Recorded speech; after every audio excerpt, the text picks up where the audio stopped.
Cuando la toalla rozó la piel de Benedict Harrow, no fue un roce que buscara revelar nada. Fue una caricia medida, profesional, casi ritual. El agua tibia cayó en un hilo constante sobre su espalda, levantando vapores que olían a lavanda y a lejía recién diluida. La luz del baño, a través de una cortina translúcida, había tomado un tono de viñedo temprano, dorado y cansado.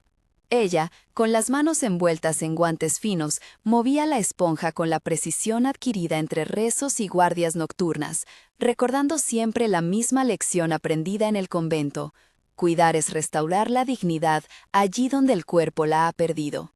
Clara no era monja, no llevaba hábito. Sin embargo, había algo en su porte que delataba la vida que la había formado: la pulcritud de sus gestos, la manera en que respetaba los silencios, el modo en que sus respuestas eran más acciones que palabras. Decían de ella, en la pequeña ciudad donde la conocían, que era virgen en el sentido en que la palabra había sido moldeada por su historia. Había entregado su juventud al cuidado, a la disciplina, a la promesa de servir sin cobrar el corazón en pagos. A Benedict, la prensa podría llamarlo monstruo o titán, dependiendo de la columna.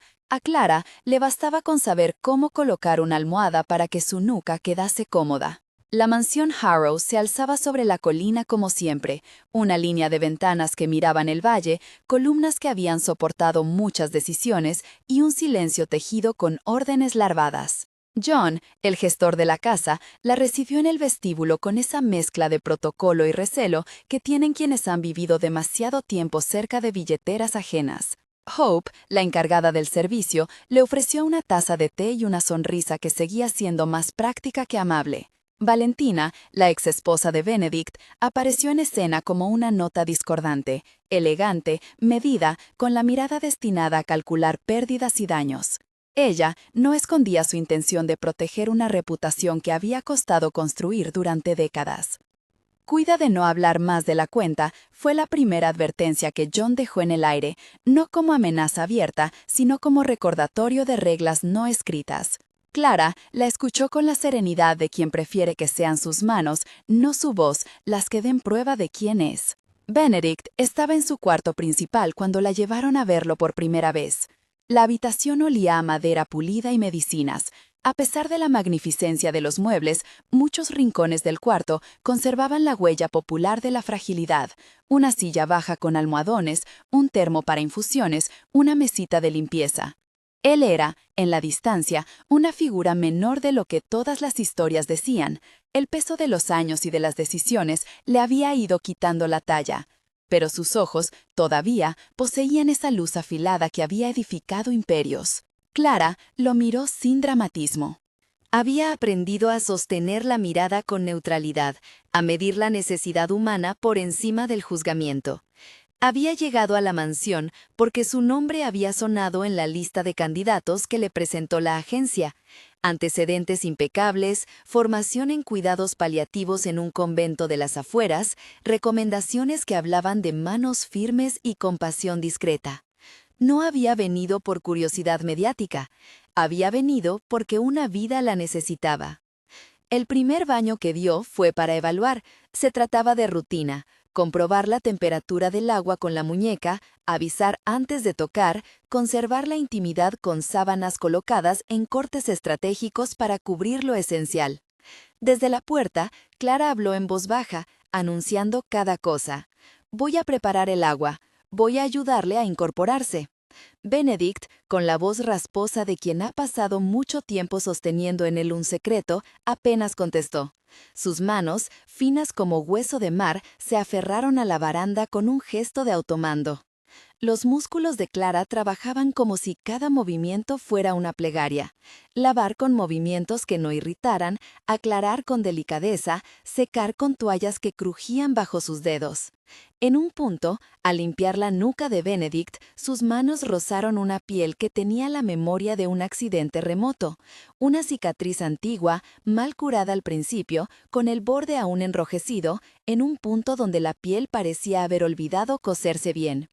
Instintivamente, Clara frotó con el dorso del guante, deslizando aceite apenas perfumado para ablandar la piel. Fue un contacto mínimo, profesional, no buscó más que aliviar. Entonces, Benedict, que hasta ese momento había permanecido en silencio, soltó un susurro que el eco de la habitación convirtió en confesión. «¿Ana?» La palabra fue un hilo que asomó desde lo más profundo con la fragilidad de quien arrastra una culpa vieja. Clara no se sobresaltó. Era parte de su oficio saber que las palabras salen a veces cuando el cuerpo se siente sostenido. Aún así, detrás del recato, algo pareció quebrarse en la figura del millonario. La fachada que le había bastado para ordenar su mundo resbaló y dejó asomar, por un instante contemplativo, una honestidad que ninguno había conseguido arrancarle en años. «Ana», repitió Clara, con la voz baja, en la medida justa para no despertarlo del sueño querido ni atizarlo a revelar más de lo que su cuerpo podía sostener. No era una pregunta de curiosidad, era una invitación a nombrar sin temor. Benedict clavó sus ojos en la pared, como si las sombras proyectaran delante de él aquellas vidas que había relegado al olvido. Sus palabras, cuando llegaron, no fueron un remolino, sino apenas un saldo derramado. Fue Ana Moretti. Ella me llevó a Puerto Salina. Fue como si en el agua que lo cubría flotaran papeles arrancados, nombres que hacía tiempo no tenía permiso de pronunciar. Clara limpió con calma la frente de Benedict, recogió el cabello con un gesto que evitó tocar lo íntimo, y permitió que el silencio hiciera su labor. La confesión no era una catarsis inmediata, era una barra de luz que al atravesar el polvo dejaba ver partículas que antes no se distinguían. Ella tomó nota con su memoria profesional, Ana Moretti, Puerto Salina, y guardó la información como se guarda una prenda en buen estado, con el propósito de conservarla, no de exhibirla. Esa tarde, cuando salió del cuarto, el aire de la mansión no había cambiado su compostura, pero en su centro algo se había desacomodado. John cerró la puerta con la pulcritud de quien no deja migas. Valentina observó con una no disimulada preocupación. Hope, que había visto más amaneceres de los que recordaba, dejó caer una observación sin juicios. Él habló de una mujer, hace tiempo, nada más. Las palabras flotaron y Clara supo que había algo que exigiría ablandar el tiempo. Si te intriga lo que sigue, suscríbete y acompaña esta historia. Los días que siguieron a ese primer baño se marcaron por la repetición que cura. Las mañanas empezaban con la misma preparación del agua, las tardes con ungüentos que olían a hierbas. Clara encontró consuelo en los ritos, el piano que Benedict tocaba con dedos ásperos en instantes iluminados, la manera en que taraleaba melodías que parecían pertenecer a otros años. No buscaba imponer confianza, eso no es tarea del cuidador, pero sí generarla paso a paso, sosteniendo límites, proponiendo calor humano sin invadir. En esos momentos, los gestos pequeños significaban más que todas las reconciliaciones públicas posibles.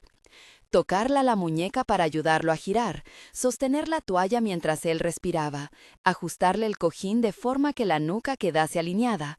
Cada movimiento era un acto de reparación, no siempre para sanar la enfermedad, sino para recordar a Benedict que bajo la coraza había un cuerpo con dignidad. En una de esas tardes, al organizar la ropa que Benedict había usado durante su convalecencia, Clara notó una pequeña caja escondida dentro de un cajón falso. No era una caja ostentosa, estaba forrada con papel gastado y la tapa, al abrirse, dejó escapar un soplo de polvo mezclado con un aroma antiguo de colonia y sal marina. Dentro había cartas atadas con una cinta descolorida, fotografías en blanco y negro unidas por una goma frágil, y al fondo una cajita de metal con un colgante. La inicial grabada en la pieza de metal era una letra A trabajada en forma cursiva. El descubrimiento no fue casualidad. En la mansión, donde había tantos rincones que ocultaban cosas, solo alguien con tiempo y permiso podría haber conseguido esa caja. Clara la sostuvo con reverencia. El peso del contenido era leve, pero su valor parecía incalculable. En una de esas tardes, al organizar la ropa que Benedict había usado durante su convalecencia, Clara notó una pequeña caja escondida dentro de un cajón falso. No era una caja ostentosa, estaba forrada con papel gastado y la tapa, al abrirse, dejó escapar un soplo de polvo mezclado con un aroma antiguo de colonia y sal marina. Dentro había cartas atadas con una cinta descolorida, fotografías en blanco y negro unidas por una goma frágil y al fondo una cajita de metal con un colgante. La inicial grabada en la pieza de metal era una letra A trabajada en forma cursiva. El descubrimiento no fue casualidad. En la mansión, donde había tantos rincones que ocultaban cosas, solo alguien con tiempo y permiso podría haber conseguido esa caja. Clara la sostuvo con reverencia. El peso del contenido era leve, pero su valor parecía incalculable. Al desplegar la primera carta, el papel se abrió como una herida vieja. La letra de Anna Moretti, pulsada y clara, pronunciaba nombres y fechas, y una línea que, leída en voz baja, clavó un alfiler en la historia. No la olvides, Puerto Salina. Si algo me pasa, busca a la pequeña. B. Clara sintió que el piso bajo sus pies era más frágil de lo que imaginaba. No solo había una mujer que Benedict había nombrado en su baño. Había papeles que le confirmaban la existencia de una conexión, de una vida que quizá había sido silenciada. La letra de Ana hablaba de miedos, de etapas secretas, de decisiones tomadas con el ruido del mar como testigo. Había referencias a un documento que quedó a medias, a una madrina que lo sabe todo, a un colgante que siempre estará con la niña. Las piezas empezaban a encajar con una nitidez dolorosa. Esa misma noche, después de dejar la caja ordenada sobre la mesa de la salita donde Benedict escuchaba el piano, Clara pidió ver a Valentina. Podía haber ido directamente a John o a Hope, pero la exesposa de Benedict tenía la llave de muchas puertas, recursos, abogados, el control de la narrativa. Valentina la recibió con la misma compostura de siempre. Su sonrisa era un dibujo preciso. «No sé de qué se trata», dijo Valentina, como si fuera una oferta de neutralidad, «pero cualquier cosa que pueda dañar la imagen de la familia es mejor que no avance sin la debida discreción». Clara no quería guerra, quería verdad, y sabía que la verdad, en una casa como esa, era una bomba que podía ser silenciada con dineros bien colocados. No obstante, la prohibición tácita de Valentina solo produjo en ella una firme resolución. Si había una familia sin nombre, con un hueco donde debería haber un rostro, esa omisión debía ser atendida. «Hay cartas», respondió Clara con voz clara, «firmadas por Anna Moretti. Hablan de Puerto Salina y de una niña llamada Isabela». El nombre fue como un disparo en un día de calma. Valentina no lo dejó ver, pero la tensión se marcó en su mandíbula. John apareció en el umbral con la puntualidad de un deber, evaluando el intercambio como si pesara consecuencias. «Vale», dijo Valentina con frialdad calculada. «Si esto existe, hay que manejarlo con abogados. No quiero escándalos. Benedict no puede ser sujeto de especulaciones». Clara escuchó la palabra especulaciones y supo que para Valentina aquello era una cuestión de patrimonio y reputación. Para ella, en cambio, aquella caja era otra cosa, una posibilidad de restituir un nombre que quizá nunca había tenido la oportunidad de ser nombrado. Esa diferencia de prioridades trazaría de ahí en adelante líneas de conflicto.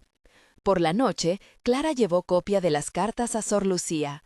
La hermana, del convento que había formado a muchas enfermeras de la región, la recibió con la sencillez de quien ha visto heridas que no siempre pierden su misterio bajo los cuidados.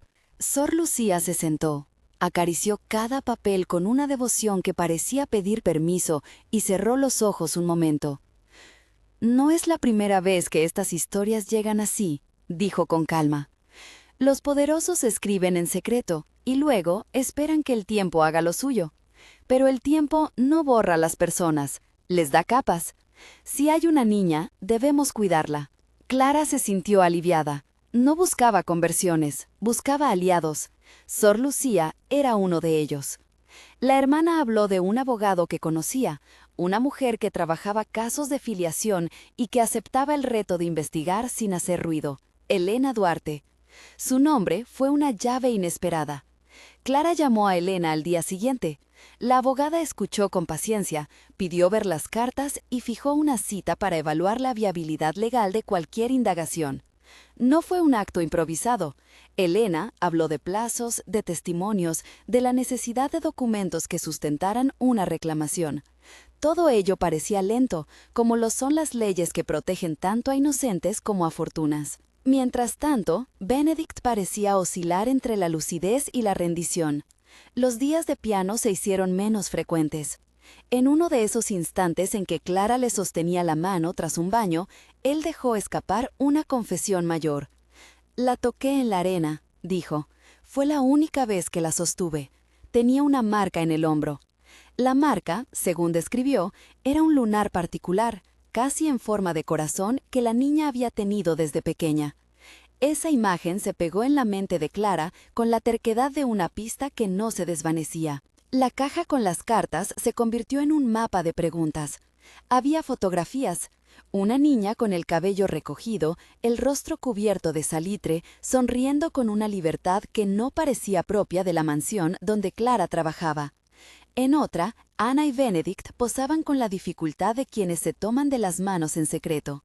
Y en la cajita de metal, ese pequeño relicario, además del colgante con la A, había un papel doblado, una copia vieja de una ficha de hospital, un sello apenas legible y la pista que a Clara le cortó el aliento. Un certificado municipal con un nombre parcialmente legible, la palabra Isabela impresa y al lado una fecha que coincidía con lo que las cartas describían. Mientras tanto, Benedict parecía oscilar entre la lucidez y la rendición.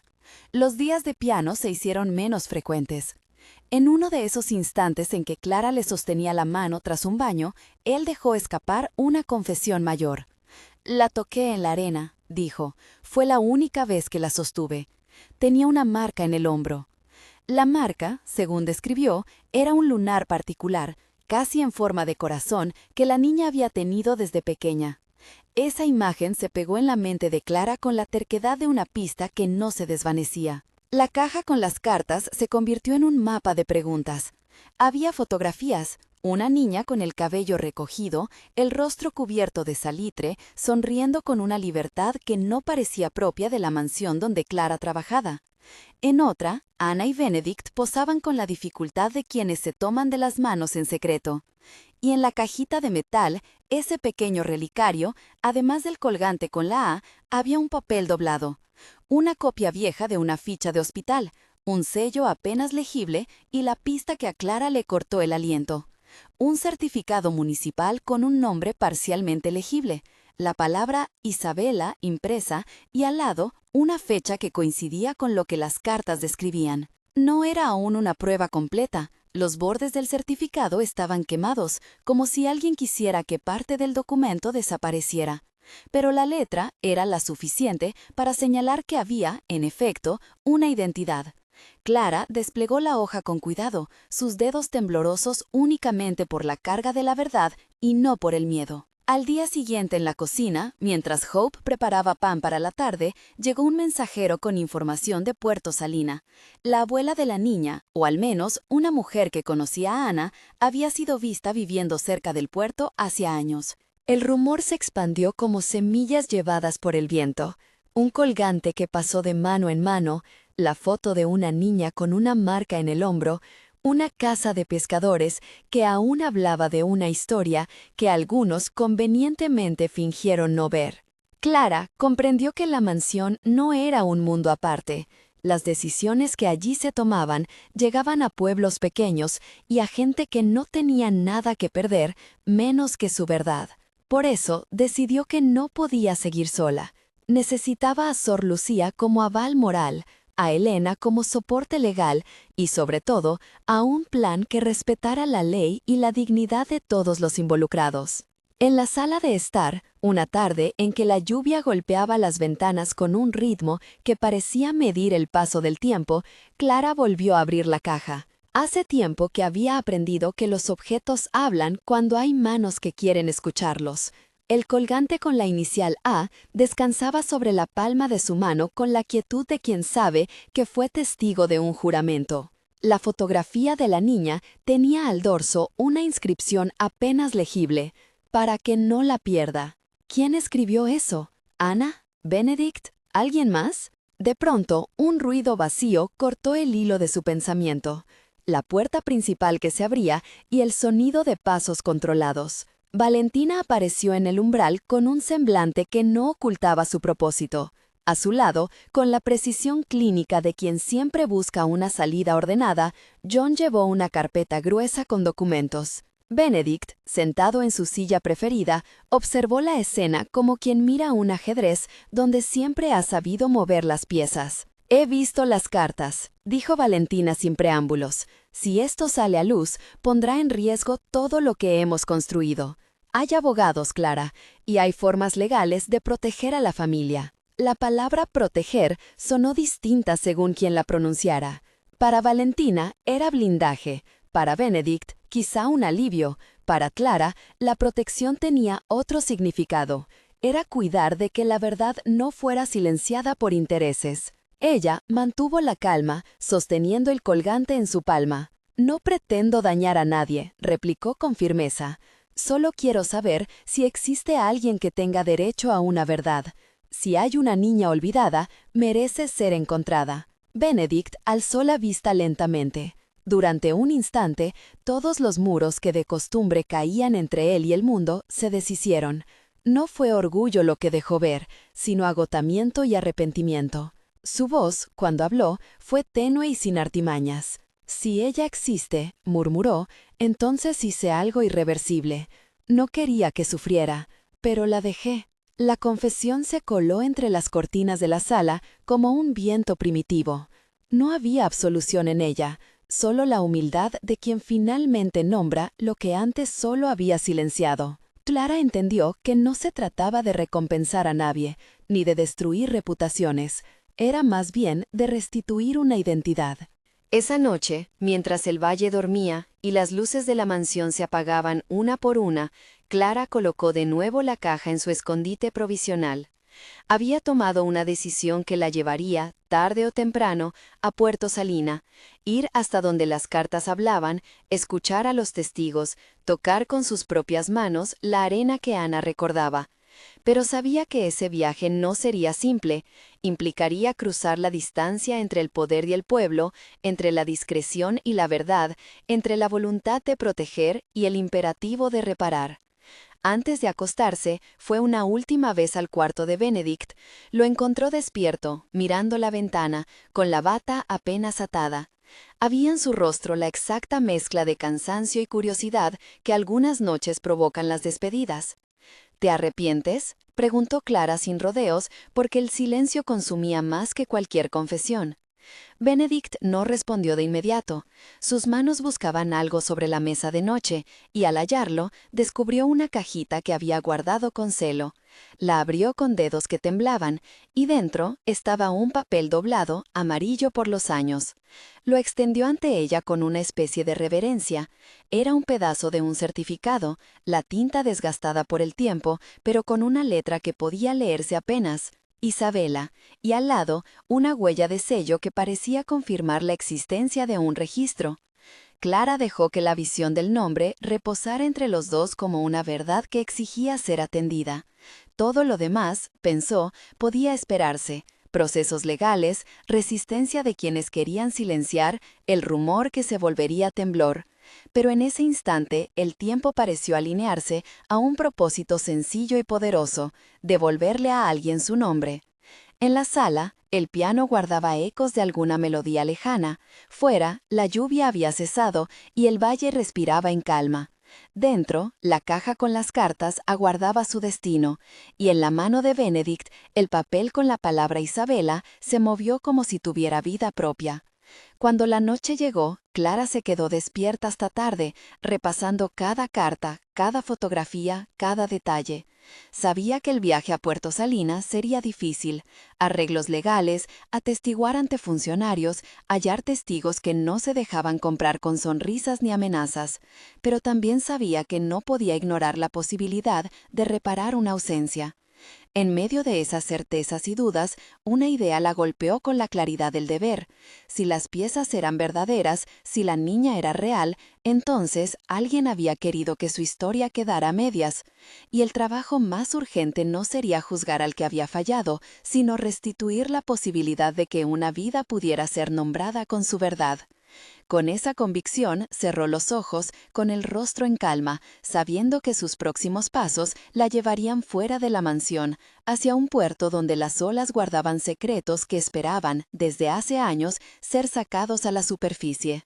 El amanecer sobre el valle pintó la mansión de un color pálido que no prometía tregua. Clara bajó las escaleras con una bolsa pequeña al hombro. No llevaba equipaje de viaje, sino objetos de trabajo y algunos papeles fotocopiados de las cartas. Sor Lucía había dejado una medalla atada con un cordón. Elena Duarte había enviado un correo con una lista de trámites y requisitos. Hope había metido en la bolsa un pan pequeño envuelto en papel. Todo era sobrio, pero contenía la forma de un acompañamiento. La abogada vino personalmente a la puerta con un abrigo que no escondía las huellas de muchas noches en tribunales. Elena miró a Clara por un instante, como quien reconoce la importancia de una decisión que trasciende procedimientos. No será breve, dijo sin pretender suavizar. Necesitaremos solicitudes formales al registro civil, búsquedas en los archivos del hospital de la región y presentar testigos que puedan afirmar la relación entre Ana Moretti y cualquier menor que premiemos encontrar en las cartas.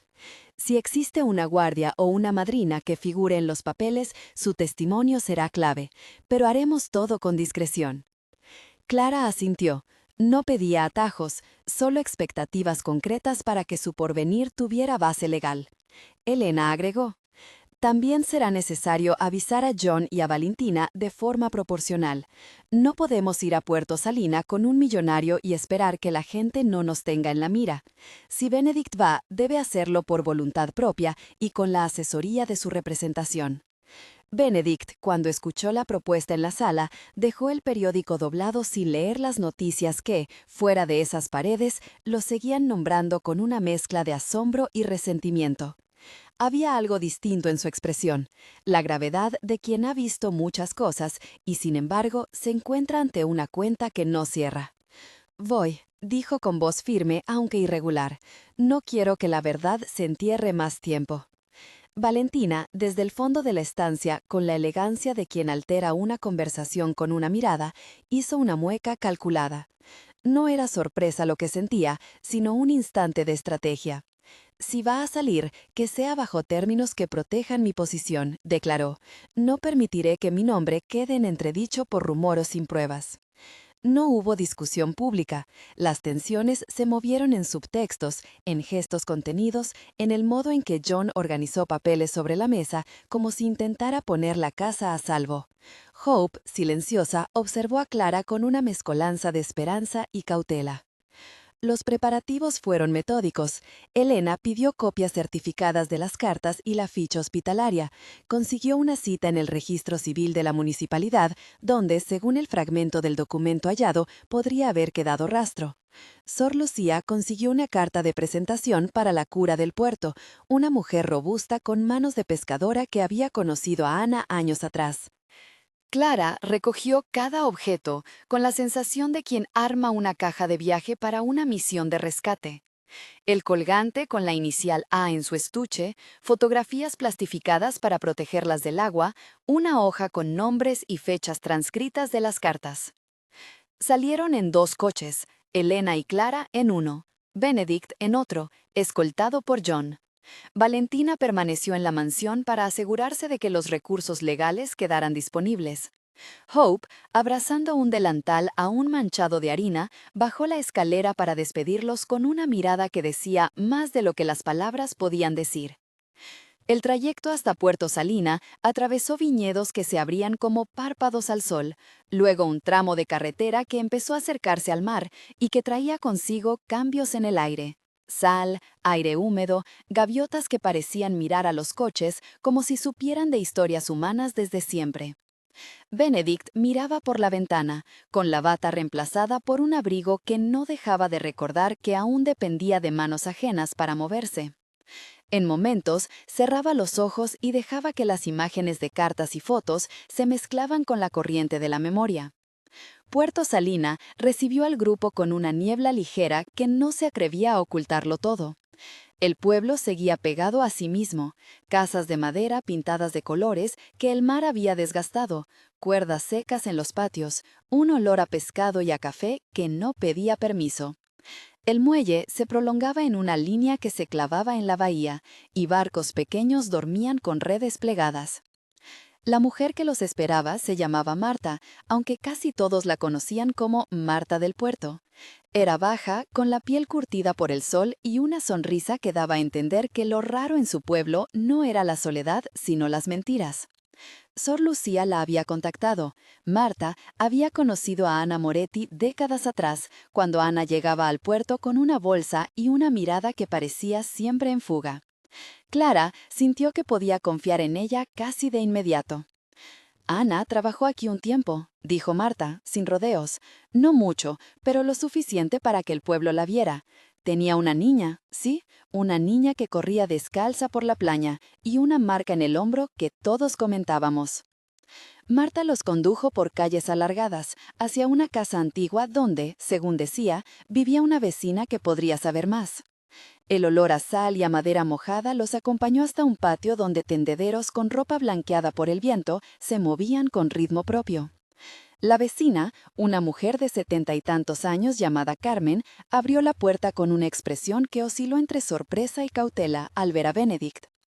«No esperaba, señoritos», murmuró. «Llegan pocos por aquí con papeles y abogados».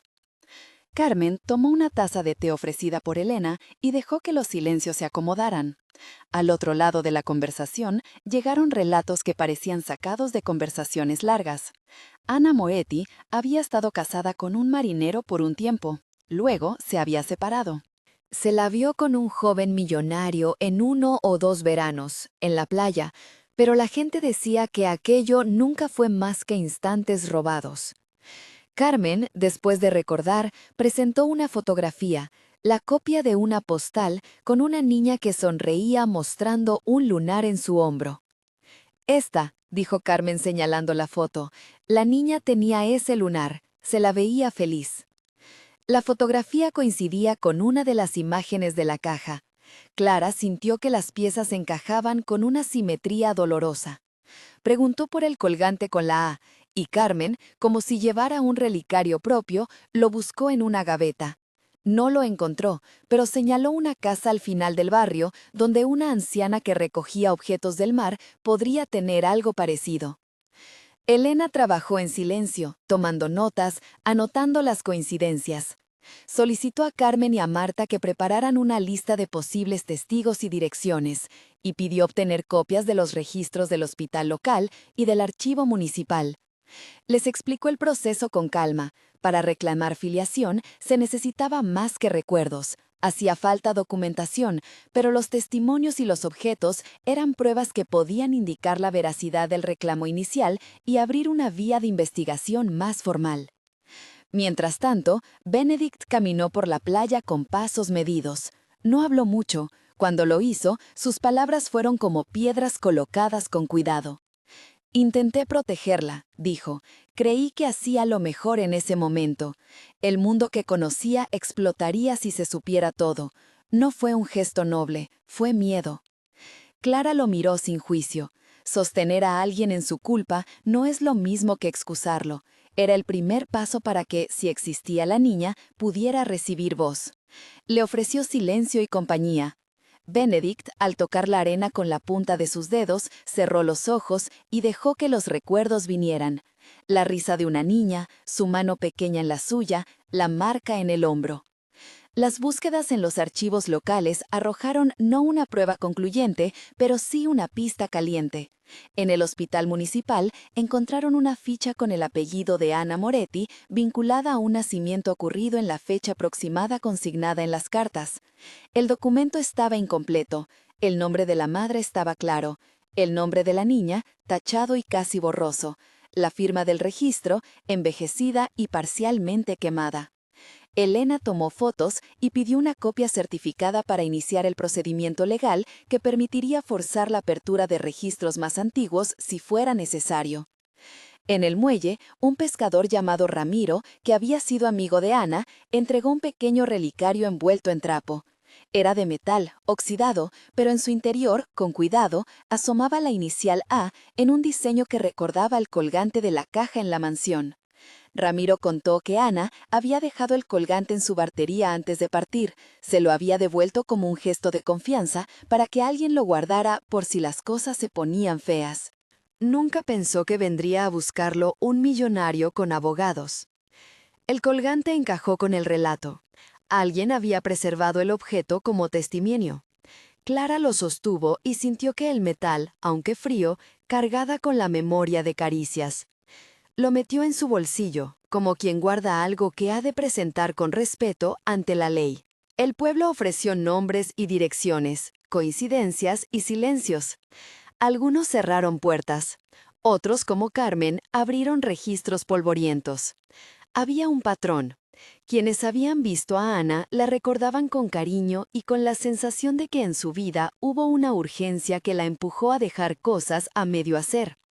Las razones no importaban tanto como la evidencia de una historia que no quería morir en murmullos. Una tarde, después de recorrer casas y oír testimonios, Elena consiguió la autorización para revisar el archivo municipal más antiguo.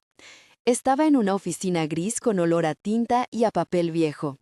Allí, entre legajos apilados, una secretaria afirmó reconocer una hoja que había visto de joven y que por el desgaste había sido trasladada a la reserva.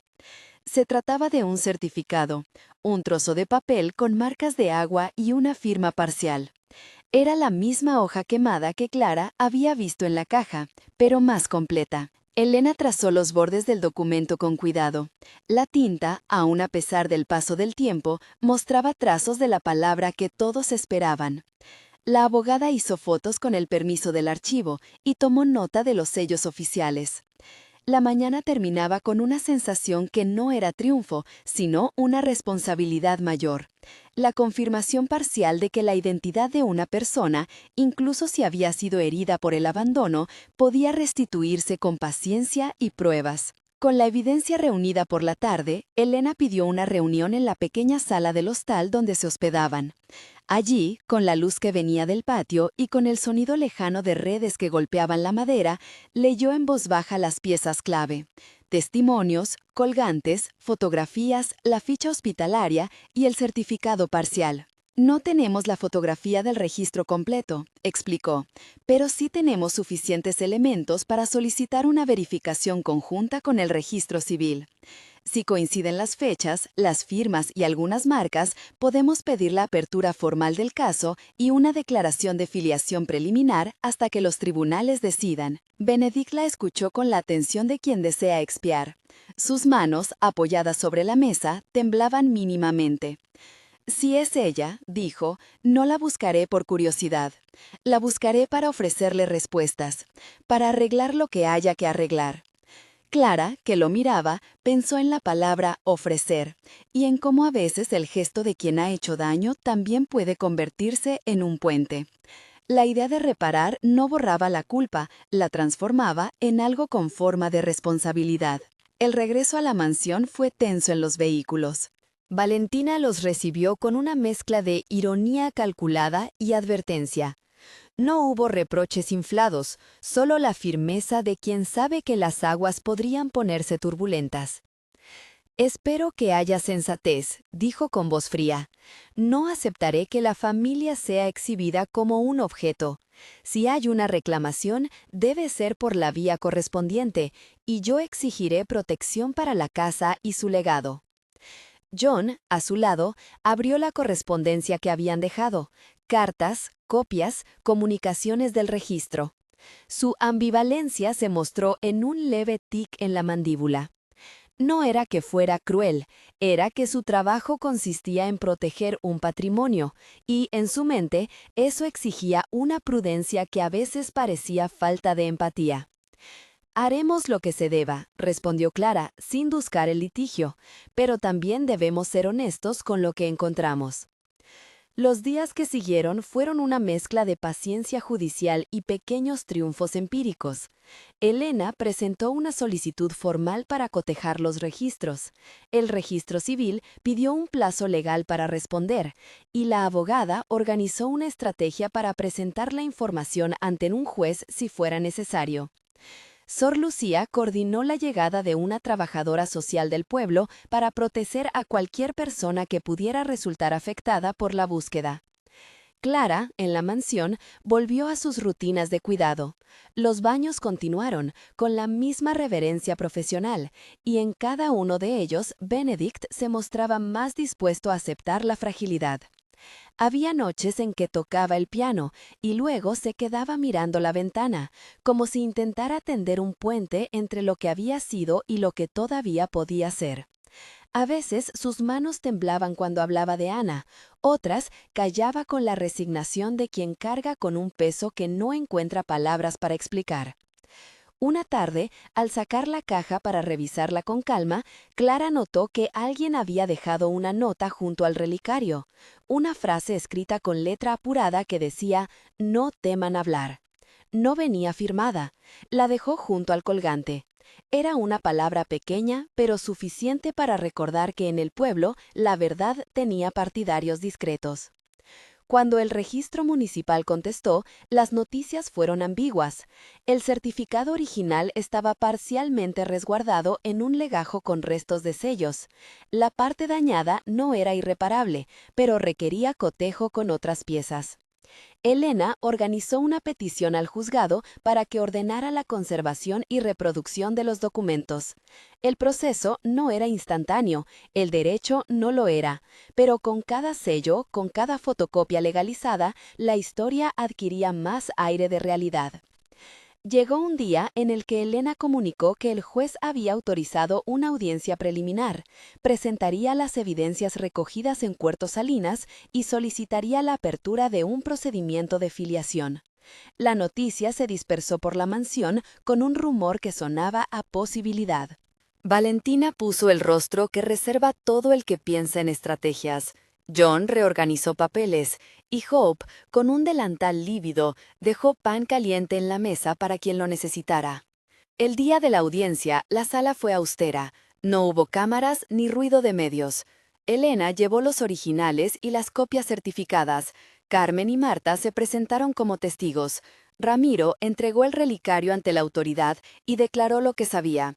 Benedict subió al estrado con un proveedor de voz tenue, y mientras hablaba, su mirada buscó en la sala el rostro que tal vez pertenecía a la otra parte de la historia.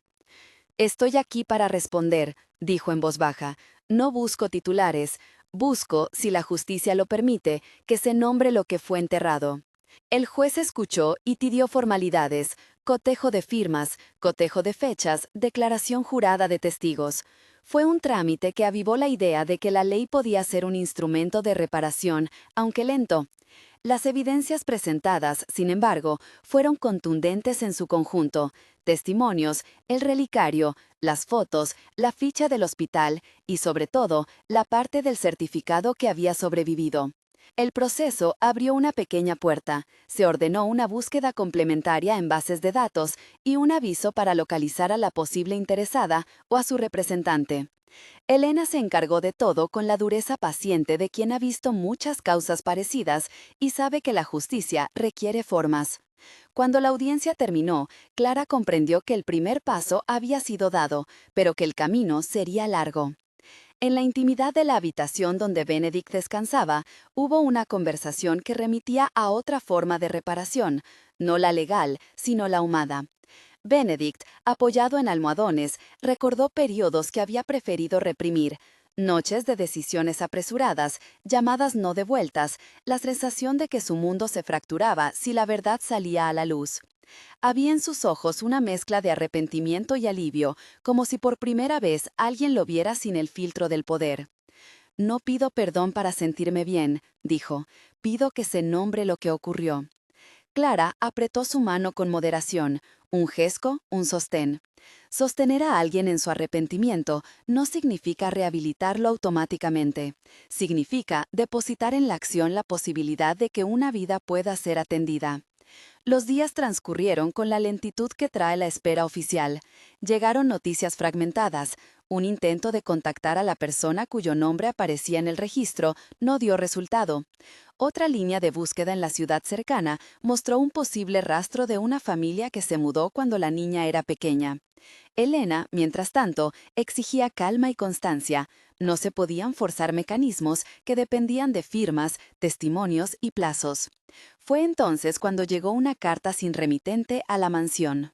La depositaron en la mesa del salón con la discreción con la que alguien deja una plegaria. Sobre el sobre no había sello alguno, solo una nota que decía: «Vayan al cobertizo al fondo del puerto. Algo está guardado allí desde que Ana se fue». La indicación era humilde, pero la intuición de Clara la llevó a pensar que un objeto más podría dar luz. Volvieron a Puerto Salina, esta vez con menos pompa y más cuidado. El cobertizo era una estructura de madera al borde del muelle, con cuerdas y redes colgando. Al abrir la puerta, un olor a aceite y madera mojada llenó el aire. En una caja, bien envuelta en una tela, había una carpeta con papeles. La mano que los había colocado se notaba precisa. Alguien había querido que el contenido permaneciera a salvo hasta el día en que alguien lo reclamara con seriedad. Clara abrió la carpeta con dedos que, a pesar de la rutina, temblaban. Dentro había correspondencia, recortes, fotografías y, en un sobre cerrado, un documento. Un certificado que no estaba entero, pero que, al desplegarse con cuidado, ofrecía más pista que nunca antes. La tinta en un margen mostraba letras que, aunque desvaídas, formaban un nombre: Isabela. A su lado, un apellido que apenas se distinguía, con la última sílaba medio borrada por el tiempo. Había un sello parcial de la municipalidad y la fecha, coincidente con las anotaciones de Ana en las cartas. El momento fue tan silencioso que el sonido del mar pareció sostener la respiración. Benedict tomó el papel con manos que ya no sabían de dominio sobre el mundo, sino de responsabilidad sobre el pasado. «Si esto confirma lo que pienso», murmuró, «la he maltratado con mi silencio». Nadie habló. Los testimonios y los objetos, unidos en aquel cobertizo con olor a mar, armaban ante ellos algo que no era aún la historia completa, pero sí su esqueleto. Elena fotografió todo y tomó declaraciones formales de quienes habían dejado los papeles. Marta y Carmen firmaron como testigos. Ramiro ofreció el relicario ante notario. Cada acto minucioso aumentaba la probabilidad de que la identidad pudiera restituirse. Sobre la mesa del hostal, bajo una lámpara amarilla, Clara colocó el certificado junto a las cartas de Ana. Comprendió que lo que tenían entre manos no sería el final, sino la primera piedra de una reconstrucción. En sus cartas, Ana pedía que alguien cuidara de la niña si ella faltaba. El certificado, imperfecto, ofrecía el nombre que se buscaba. Era un avance tangible que obligaba a la mansión a mirar sus propios silencios.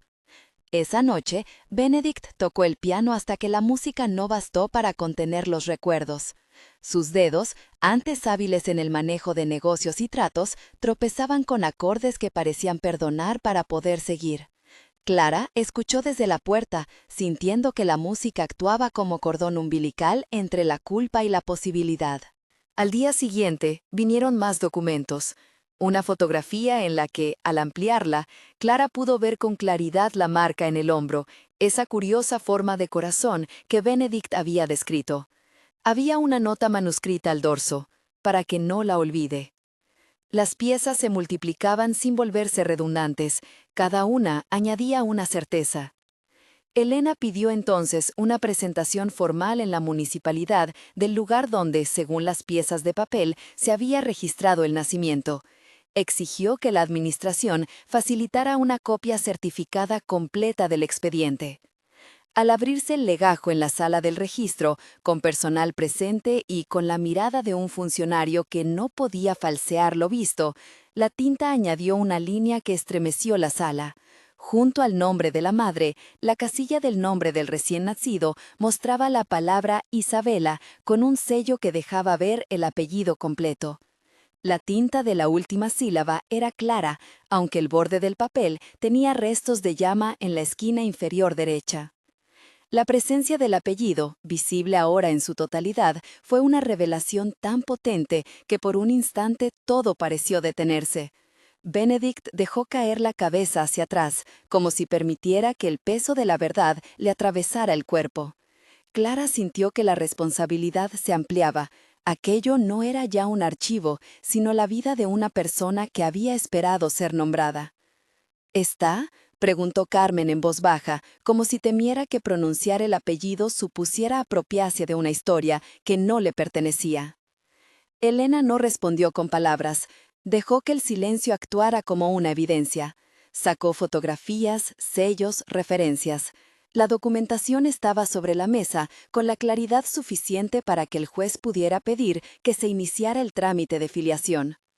La mansión recibió la noticia con un eco distinto. Valentina, por primera vez desde que todo comenzó, no puso una cara de estrategia. Hubo un brillo en su mirada que no fue el de sorpresa, sino el de quien reconoce que ciertas verdades implican costos. John organizó el traslado de documentos y confirmó que Benedict iría personalmente a una comparecencia preliminar para presentar evidencia testimonial adicional. Antes de la audiencia, Benedict pidió que Clara lo acompañara, no como enfermera en el sentido técnico, sino como testigo moral, alguien que había ayudado a sacar a la luz lo que estuvo escondido. En la sala, cuando se abrió la carpeta con el certificado, la tinta mostró el nombre en su totalidad, Isabela Mar. El apellido quedó por un instante a la vista de todos, y la respiración del público se convirtió en un rumor contenido. Benedict cerró los ojos y articuló, con voz ronca. Mi hija se llama Isabela. Lo supe, lo intuí siempre, y lo callé por miedo a perderlo todo. Vengo a decir que no buscaré control, solo quiero dar respuesta y, si la ley lo exige, aceptar las consecuencias. La frase cayó como un guante sobre una herida que exigía aire. No hubo aplausos ni recriminaciones. Hubo el peso solemne de la ley empezando a moverse y la humildad de quien finalmente toma la palabra para hacer lo que le corresponde. Después de la audiencia, en la vuelta a la mansión, la carpeta con documentos fue guardada en la caja fuerte. Elena explicó que el juez había ordenado la notificación a todas las partes y que se abriría un proceso de verificación que podía terminar, en meses, en una resolución definitiva. Pero ese día, bajo la cúpula del juzgado y con la ciudad como testigo, algo había cambiado. La identidad había emergido ya en forma escrita, con nombre y apellido. A la noche, Clara caminó por los jardines de la mansión con la sensación de que las hojas crujían bajo sus pies con un ritmo que marcaba el paso del tiempo. Benedict salió detrás de ella y se sentó en un banco de piedra. No fueron palabras largas las que cruzaron entre ellos, sino la tranquilidad que tienen los actos cumplidos. Gracias por no esconderlo, dijo Benedict, por tomar una caja, por abrirla y por decir, esto debe ser atendido. Clara negó con la cabeza, sin dramatismos. No hice sino lo que debía. Alguien tenía que escuchar las cartas. Alguien tenía que creer en lo que estos papeles decían. Mientras conversaban, en el cielo bajo, una ventana de luz se abrió y las estrellas aparecieron como testigos silenciosos. Había trabajo por hacer, notificaciones, atención a posibles reacciones, la protección de la persona que pudiera ser Isabela. Había también, en el fondo, la pregunta que no se respondía con papeles. ¿Cómo reparar lo no vivido? ¿Cómo construir confianza después de tanto silencio? Esa noche, en su habitación, Clara dejó los documentos sobre la mesa. Tomó el colgante con la A y lo sostuvo a la luz. Era un objeto pequeño, pero en su superficie reflejaban nombres, recuerdos y promesas. Acariciando la pieza, pensó en la niña que quizá estaba en algún lugar, sin saber que alguien estaba buscando su nombre. En la mansión, en el cuarto donde Benedict guardaba cosas, quedó una copia del certificado. Clara pasó su dedo por las letras del nombre como si pudiera devolverle consistencia a la promesa escrita. La tinta se veía firme, la última sílaba del apellido ahora aparecía con claridad. A duras penas, pero con suficiente nitidez, el documento mostraba el nombre completo. Cuando finalmente la luz nocturna se filtró por la ventana, un sonido sordo tocó la puerta de la mansión. Nadie lo atendió de inmediato. Fue John quien, con la compostura de quien maneja obligaciones, fue a abrir. En el umbral, un sobre blanco sin remitente esperaba con una sola palabra en el frente: Isabela. Clara tomó el sobre con manos cautelosas. En su interior había una nota breve, escrita con letra abultada. Si quieren encontrarla de verdad, miren donde la arena guarda los nombres. No había más datos, no había firma, pero la frase dejó claro algo: la búsqueda no terminaba en certificados, había rastros que el papel no podía contener. Entonces, con la respiración contenida, Clara desplegó un último documento que había quedado sin revisar en la carpeta. Era una copia ampliada de la página del registro municipal. Al mirar con atención, una línea que antes parecía borrosa se definía con un sello húmedo: Isabella Marín Harrow. El apellido que unía la línea del mar con la casa en la colina aparecía escrito con la autoridad del sello público. La revelación fue simultáneamente liberadora y tremenda. Benedict dejó escapar una exhalación que no fue alivio ni angustia sola. Fue, en su crudeza, la primera aceptación clara de una responsabilidad que no admite marcha atrás. Fuera, el sonido de las olas volvió a casa, como si el mar, que había guardado susurros, quisiera ahora devolverlos con prisa. Clara apretó el sobre contra su pecho y pensó en la vida que debía proteger. La niña, que según los indicios llevaba el apellido de ambos mundos. No sabía su edad exacta, ni dónde vivía, ni si conocería esa historia como una herida o como una ausencia tolerada. Lo que sí sabía era que aquella palabra escrita en tinta oficial ya no era solo una posibilidad, era un nombre con peso. La mansión, con todas sus habitaciones y secretos, contuvo por primera vez la posibilidad de reparación. No era un acto de limpieza de conciencia, era una promesa de verdad puesta en marcha. Había caminos jurídicos por delante, objeciones que superar, resistencias que sortear. Había, también, la certeza de que detrás de cada documento hay una vida que merece ser tratada con respeto. Clara dejó el sobre la mesa y miró a Benedict. Él sostuvo su mirada y por primera vez no fue el hombre temido de los periódicos, fue alguien que, con una voz quebrada, apenas dijo: «Si es Isabela, la buscaré como sea». Ella no respondió con palabras heroicas, le ofreció, en cambio, la única cosa que poseía con plenitud: su constancia. Y en medio de esa resolución, la noche se cerró sobre la mansión, con la promesa suspendida de un próximo paso. Quedaba una última imagen: la palabra Isabela, escrita en tinta oficial, brillando en el umbral de lo que podría ser una reparación. ¿Qué harías tú si encontraras cartas que pueden cambiar una vida? Comenta y comparte esta historia con quien creas que la necesita.